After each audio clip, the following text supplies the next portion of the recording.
Solar cell is our topic today. So in the previous classes we have seen special purpose diodes like a LED photodiode. Solar cell is a similar device. Solar cell do not require a biasing. But in photodiode we have seen that photodiode requires a biasing. But solar cell is not at all biased. It does not require any external battery. Okay. So here we can see a construction of a solar cell. A solar cell is also a PN junction diode. Here a P-side semiconductor, N-side semiconductor. The P-side semiconductor is having a thickness of around 300 micrometer, while N-side is much thinner than this. That's only 0.3 micrometer.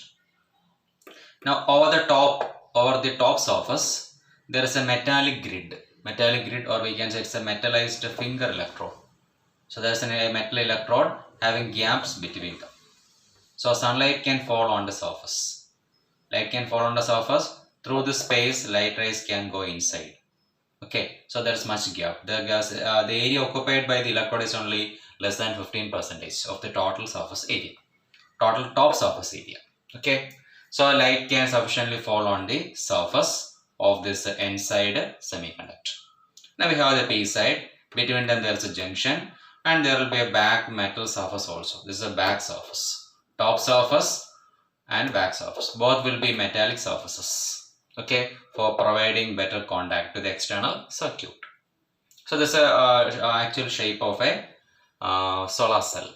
One side is P side and other side is N side. P side having more thickness compared to the N side, so that light rays can easily go nearer to the junction, can penetrate to the junction, since the N side is having less thickness.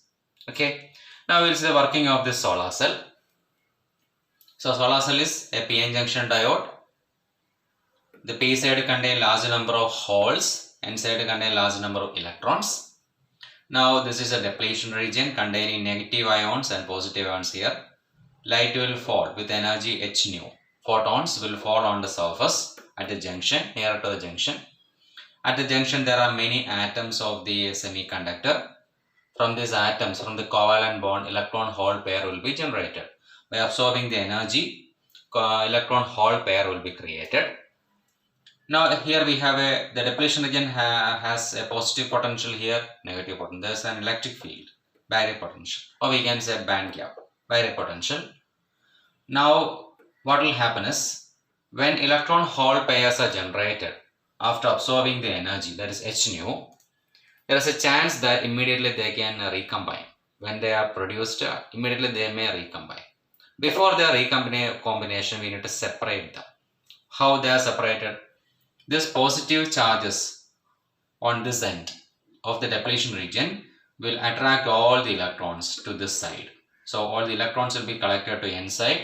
Similarly, the negative charge region here will attract all the holes. So due to the falling of light, electron hole pair will be created.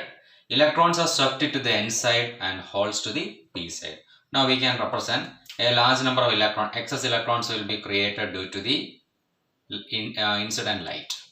And due to the incident light, holes are also, equal number of holes also will be generated. So I am representing these holes. These holes are in blue color. I have represented the holes and the electron. These electrons and holes are generated by the light. So when light is incident on the junction, electron hole pairs are created. Electrons are swept to the N side. Why? Because there is a positive potential here. Okay, these ions will create a positive potential here. It will attract all the electrons to the N side. This negative potential will attract all the holes to the P side. Okay, so when we connect an external resistor, the excess electrons created will start to flow like this. Electrons will start to flow in this direction through the resistor and it will reach here. It will neutralize with the holes. Okay, so in this manner, current flows from the P side to, so this is the direction of electrons. So current flows through the resistor in this direction. This is the direction of the current. So in this manner, it will create a voltage called photovoltage. So across P and N, there will be a voltage developed. P will be at high potential and as a low potential, the voltage is called photovoltage. Okay. Now we need to see whichever materials we can select for making a solar cell. So For making a solar cell, we need a material which is having a band gap nearly 1.5 electron volt. Silicon, gallium arsenide, cadmium, tellurium, etc. are suitable for this. They will have a band gap nearly 1.5 eV. So there are a few criteria for selecting the material. First criteria is band gap should be between 1.1 eV and 1.8 eV. Second one is electrical conductivity, that also we need to consider. High optical absorption, the light should be maximum absorbed. Then cost we need to consider, mainly we have to consider the cost of the material which we are going to use for making the solar cell, and availability of the material. So these criteria we have to keep in mind before making a solar cell. Okay. Now, which are the main processes involved in the generation of voltage by the solar cell? There are three processes we can name like this. Generation. After absorbing the photons of the light, electron hole pair will be generated. Second step is separation. These electrons and holes should be separated before they recombine. This separation is done by the charge carriers on either side, that is positive ions and negative ions on the either side. They will perform the function. They will separate the electrons and holes to either side. Now it will be collected. Electrons will be collected to N side, holes will be collected to P. So it will create an extra potential difference. Here negative potential, here positive potential. Okay. Now when we connect a load, through the load current will start to flow. So these are the necessary steps involved in the formation of photovoltaic by the solar cell. Okay. Now we'll see the uses. What are the uses? They are used in satellites, there is in watches, there is in calculators, then to charge storage batteries. So in many fields we are using the solar cells. Okay. Now we'll see the VI characteristics of solar cell. Now in VI characteristics, we have selected the fourth quadrant here. Here the x-axis represent the voltage and y-axis represent the current. So voltage and current. Okay, voltage and current. Now here you can see the point here. Open circuit voltage means if the load is not connected, there will be maximum voltage developed, maximum number of electrons here, maximum holes here. So there will be maximum voltage. That is represented by this point. When we connect the load, current will start to flow through the load. Now what will happen? The voltage will start to decrease. Now this current, corresponding, the current will be maximum. So when current is 0, the voltage is maximum. Means when it is not drawing any current. Now current start to increase. When current reaches maximum, voltage will become 0. Okay. So in this manner, 2 points are marked. This point is called short circuit current. The current, this particle current is called short circuit current, and the voltage is called a open circuit voltage. This is the characteristics of a solar cell.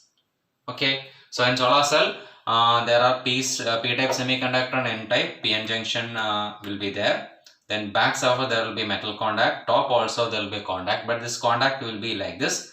There will be grids like this. So it is named metallized finger electrode. So there will be space between these regions. Between the electrodes there will be space, so that through the space a sufficient amount of light can fall on the N side. Then it will enter into the junction. Then it can create electrons and holes. Okay. So that's about the working of solar cell. Which are the main steps involved? There are 3 steps involved: generation, separation and collection. Most preferable material for making solar cell are silicon, gallium arsenide, etc. Mainly we prefer silicon and gallium arsenide because silicon has a band gap of around 1.1 eV. It is better for for making solar cells. Okay, hope that you have understood. Thank you.